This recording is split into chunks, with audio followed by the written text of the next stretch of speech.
أشهد أن لا إله إلا الله وحده لا شريك له وأشهد أن محمدا عبده ورسوله. أما بعد فأعوذ بالله من الشيطان الرجيم. بسم الله الرحمن الرحيم. الحمد لله رب العالمين الرحمن الرحيم مالك يوم الدين. إياك نعبد وإياك نستعين. اهدنا الصراط المستقيم صراط الذين أنعمت عليهم غير المغضوب عليهم ولا الضالين.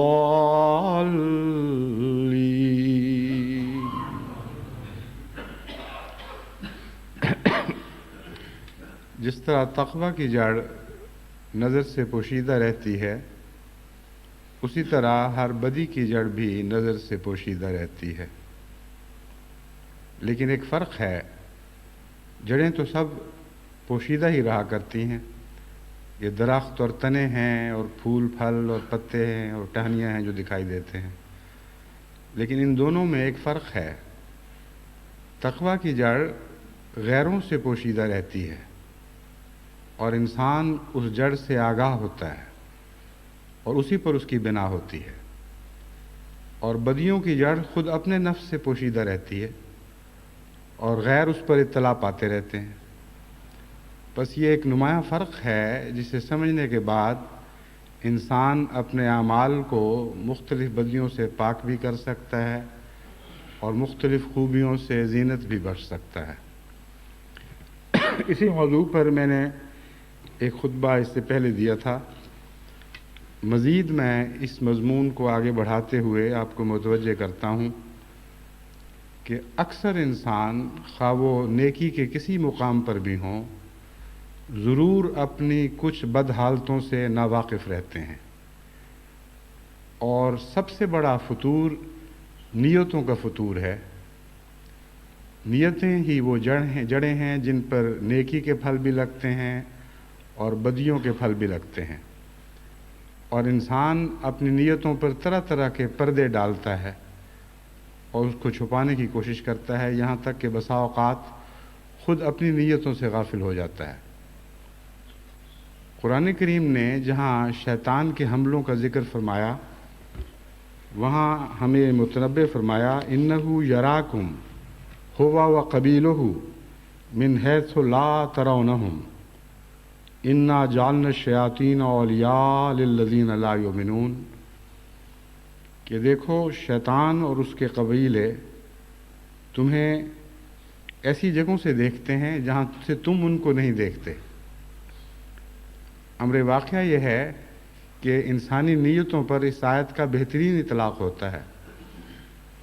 انسان اگر اپنی نیتوں کو دیکھنے لگ جائے تو گویا بد نیتوں کو دیکھنے سے وہ شیطان کو دیکھنے لگ گیا. اور در حقیقت ہر انسان میں چھپے ہوئے شیاطین کا ذکر ہے جو اس آیت کریمہ میں فرمایا جا رہا ہے. کیونکہ انسان اپنے نفس کے شیطان سے غافل ہوتا ہے اور دوسروں کے شیطان کو دیکھتا ہے. یہی وجہ ہے کہ بسا اوقات دوسرے کی نیتوں پر بھی حملے کی جسارت کرتا ہے. اس لیے وہ شیطان جو پوشیدہ ہے وہ اپنے نفس ہی کے شیطان ہے. دوسروں کے نفس کے شیطان تو نہ صرف یہ کہ کسی پر پوشیدہ نہیں رہتے، بلکہ انسان فرضی شیطان گھڑ کے بھی ان کی طرف منسوب کرتا رہتا ہے. اسی لیے غیروں کے معاملے میں بدظنی سے بچنے کا حکم آیا ہے.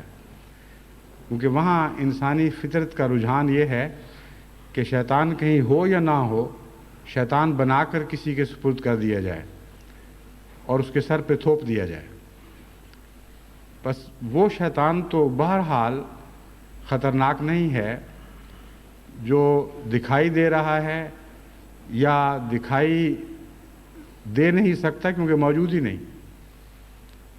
بس قرآن کریم نے جہاں ان شیاطین کا ذکر کیا ہے، اِنَّهُ یراکم هُوَ وَقَبِیلُهُ مِنْ حَیْثُ لَا تَرَوْنَهُمْ، کہ دیکھو وہ تمہیں ایسی جگہوں سے دیکھ رہا ہے جہاں سے تم اس کو نہیں دیکھ رہے، اور وہ اور اس کے قبیلے، اس سے ملتی جلتی چیزیں، اس کے ہم نوا، اس کے ساتھ چلنے والے، اس کے مؤید، یہ بھی تمہیں دکھائی نہیں دیتے۔ بس اگر آپ اپنے نفس میں ڈوب کر غور کریں تو بے اختیار دل سے یہ دعا اٹھے گی، اگر انسان کو نیکی سے ذرا بھی محبت ہو، کہ نعوذ باللہ من شرور انفسنا، کہ اے خدا کہ ہم اپنے رب سے، اپنے اللہ سے اپنے نفس کے شرور سے پناہ مانگتے ہیں۔ اور یہ بھی عجیب بات ہے کہ بہت کم لوگ ہیں جو اس دعا کی طرف توجہ کرتے ہیں، ہمیشہ غیروں کے شر سے بچنے کی دعا مانگتے رہتے ہیں، اور لکھتے بھی یہی ہیں کہ ہمیں دشمنوں کے شر سے بچانے کے لیے ہماری مدد کریں، دعا کریں، اللہ اس کے شر سے بچائے، شریکے کے شر سے بچائے، فلاں کے شر سے بچائے اور فلاں کے شر سے بچائے۔ لیکن جس شر سے بچنے کے لیے خدا نے سب سے زیادہ متنبع فرمایا ہے، اس کے شر سے بچنے کی طرف توجہ ہی پیدا نہیں ہوتی۔ اس مضمون کو آپ زندگی کے ہر شعبے پر اطلاق کر کے دیکھیں تو اس قدر وسعت ہے اس مضمون میں، اور اس تفصیل کے ساتھ انسانی نیتوں پر اس کا اطلاق ہوتا ہے کہ اگر انسان یہ سفر شروع کرے اور یہ تلاش شروع کرے تو ساری زندگی کا سفر ہوگا اور پھر بھی مکمل طور پر طے نہیں ہو سکتا۔ لیکن یہ سفر اندرونی سفر ہے، بیرونی سفر نہیں، کیونکہ جہاں تک جیسا کہ میں نے بیان کیا ہے غیروں کی شیطانیوں اور شرارتوں کا تعلق ہے، وہ تو آپ نہ صرف دیکھتے ہیں بلکہ بڑھا چڑھا کر دیکھتے ہیں۔ ہاں بعض حالتوں میں وہ مخفی بھی رہتی ہیں، لیکن ان کے لیے بھی خدا تعالیٰ نے الگ دعائیں سکھا رکھی ہیں۔ لیکن اکثر جس حصے سے غفلت برتی جاتی ہے وہ اپنا نفس ہے۔ اب اس میں آپ نیتوں کی مثالیں ایک ایک کر کے چنیں اور پھر اس پر غور کریں تو آپ کو سمجھ آئے گی کہ کس حد تک انسانی نیتوں کے فطور اس کی ساری زندگی پر اثر انداز ہو جاتے ہیں۔ میں نے ایک مثال آپ کو دی تھی بیاہ شادی کے تعلق میں کہ بیاہ شادی کے وقت بھی انسان ایسی نیتوں کی فطور لے کر چلتا ہے جس کا اثر میاں بیوی کی زندگی پر، دونوں خاندانوں کے تعلقات پر، آئندہ نسلوں پر بڑا گہرا پڑتا ہے۔ انگلستان میں ہمیں اس کا بارہا تجربہ اس طرح ہوتا ہے کہ بسا اوقات باہر سے رشتوں کی تلاش والے آتے ہیں یا مجھے خط لکھتے ہیں کہ ہمارے بیٹے کے لیے انگلستان میں یا امریکہ میں یا کسی اور ترقی یافتہ ملک میں رشتہ ڈھونڈ دیں۔ جب میں انہیں اچھا رشتہ بتاتا ہوں تو وہ کہتے ہیں کہ اس کے ذریعے ہمیں ہمارے بیٹے کو نیشنلٹی نہیں مل سکے گی، کیونکہ آپ نے جس لڑکی کا ذکر کیا ہے وہ پاکستانی نیشنلٹی کی ہے، اگرچہ انگلستان رہتی ہے، یا فلاں نیشنلٹی کی ہے، ہمیں تو وہ چاہیے۔ تو رشتہ لے کر چلنے سے رشتہ کا خیال دل میں پیدا ہوا ہے اور تلاش کرنے نکلے ہیں، مگر دل کی گہرائی میں نیت میں ایک فطور آ چکا ہے۔ اچھی لڑکی پیش نظر نہیں ہے، اچھے خاندان پیش نظر نہیں ہیں، نیک عادات پیش نظر نہیں ہیں، یہ خیال نہیں ہے کہ اچھی نسلیں پیدا ہوں، میاں بیوی کو گھروں کے سکون ملیں۔ خیال یہ ہے کہ کسی طرح ہمارے لڑکے کو باہر کی دنیا میں نیشنلٹی مل جائے۔ اب ایسی شادیاں لازماً فتنوں پر منتج ہوتی ہیں، اور بہت سے ایسے رشتے جو ٹوٹتے ہیں اسی وجہ سے ٹوٹتے ہیں یہاں تک ان باتوں کا بد اثر ہے کہ انگلستان میں اگر کسی اچھی بچی کو پاکستان کے کسی اچھے لڑکے کا پیغام پہنچے تو گھبرا کر انکار کرتی ہے کہ اس کی نیت کہیں نیشنلٹی لینے کی نہ ہو۔ کئی دفعہ مجھے سمجھانا پڑتا ہے کہ دیکھو وہ لڑکا بڑا نیک اور سعید فطرت ہے، اس کی نیت نیشنلٹی کی نہیں، لیکن اگر اسے مل جائے تو بڑی اچھی بات ہے، یہاں کی جماعت کو بھی تقویت ملے گی، لیکن لڑکا فی ذات ہی اچھا نہ ہوتا تو میں تمہیں رشتے کے لیے نہ کہتا۔ لیکن طبیعتیں بہت گھبراتی ہیں کیونکہ ایک لمبا تلخ تجربہ اس بات کا ہو چکا ہے۔ چنانچہ ابھی کچھ عرصہ پہلے مجھے پاکستان سے خط آیا کہ میرے بیٹے کے لیے کوئی امریکہ میں رشتہ ڈھونڈ دیں۔ میں نے ان کو کہا کہ امریکہ میں تو نہیں مگر بعض اور جگہ بڑے اچھے رشتے ہیں، وہ میں آپ کو بتاتا ہوں۔ اس کا جواب آیا کہ جی میں نے تو رشتے تو بتا دیں گے مگر نیشنلٹی کیسے ملے گی؟ میں نے کہا پھر نیشنلٹی آپ تلاش کریں، میرا کام نہیں ہے کہ میں آپ کو نیشنلٹیاں ڈھونڈ کے دوں۔ میں تو تقویٰ کی بنا پر اچھے رشتے تجویز کر سکتا ہوں جو میرے نزدیک ایسے ہوں کہ دونوں خاندانوں کے لیے دین اور دنیا میں برکتوں کا موجب بنے۔ نیشنلٹیاں ڈھونڈنی ہیں تو آپ ڈھونڈیں۔ پھر اسی قسم کے بعض خطوط ملتے ہیں کہ فلاں لڑکی ہو جو کمانے والی ہو، ہمارا بیٹا ڈاکٹر ہے، لیڈی ڈاکٹر چاہیے، اور ایسی لیڈی ڈاکٹر جو ساتھ مل کے کمائی کرے۔ بعض استانیاں ڈھونڈتے ہیں کہ ان غریبوں کی جن کی ساری عمر ایک مصیبت اور مشقت کی زندگی میں صرف ہو رہی ہوتی ہے، اپنے غریب بہن بھائیوں کا پیٹ پالنے کے لیے وہ بیچاریاں محنتیں کرتی ہیں، پڑھاتی ہیں، ان کو طاقتے ہیں کہ وہ آئیں اور ہمارے گھر جا آ کر اپنی محنتوں کی کمائی ہمیں کھلائیں۔ ایسے بدنیت لوگ کبھی دنیا میں چین نہیں پا سکتے۔ ایسی جو شادیاں ہو چکی ہیں وہ اکثر گھروں کو جہنم بنا دیتی ہیں۔ بعض بیچاری بیٹیوں کے مجھے خط آتے ہیں کہ ہم کمانے سے ہمیں کوئی آر نہیں ہے، لیکن ہمیں علم نہیں تھا کہ ہماری کمائی کی خاطر شادی کی گئی ہے، اور اب جب ہم کماتی ہیں تو دل چاہتا ہے اپنے غریب بہن بھائیوں کو بھی کچھ کھلائیں اور حصہ رسدی دونوں کو فائدہ پہنچائیں، مگر ہر وقت تانے ملتے ہیں ساس کی طرف سے یا خاوند کی طرف سے یا نندوں کی طرف سے کہ یہ تو کما کے اپنے گھر بھیج رہی ہے۔ اگر کمانے والی چیز چاہیے تھی تو کسی کمانے والے جانور سے شادی کر لیں، انسانوں کی زندگیاں کو برباد کرتے ہیں۔ لیکن یہ نیتوں کے فطور ہیں جنہوں نے نہ صرف بعض خاندانوں کے لیے اس دنیا میں جہنم پیدا کی بلکہ آگے نسلیں تباہ کر دیتے ہیں۔ ایسے تعلقات جو اس طرح بگڑے رہیں ان کے ہاں پاکیزہ نسلیں نہیں پیدا ہو سکتی۔ جن کے خاوند اور بیوی کے درمیان ہر روز کی بک بک جھک جھک رہے، لڑائیاں ہو رہی ہوں اور ایک دوسرے کو تانے دیے جا رہے ہوں، جہاں ساسیں اور نندیں وغیرہ بھی اس لڑائی میں پتے جھونک رہی ہوں اس آگ میں، وہاں اولاد کس طرح امن کی زندگی کا منہ دیکھ سکتی ہے؟ وہاں کی اولاد کس طرح شر سے بچ سکتی ہے؟ لازماً ان کی طبیعتوں پر بہت گہرے اثر مترتب ہوتے ہیں، اور خواہ وہ ایک طرف کے ہوں یا دوسری طرف کے ہوں، دین کی طرف کے بہرحال نہیں رہتے، اور ایک نسل کی نسل کے لیے آئندہ جہنم کے سامان کیے جاتے ہیں۔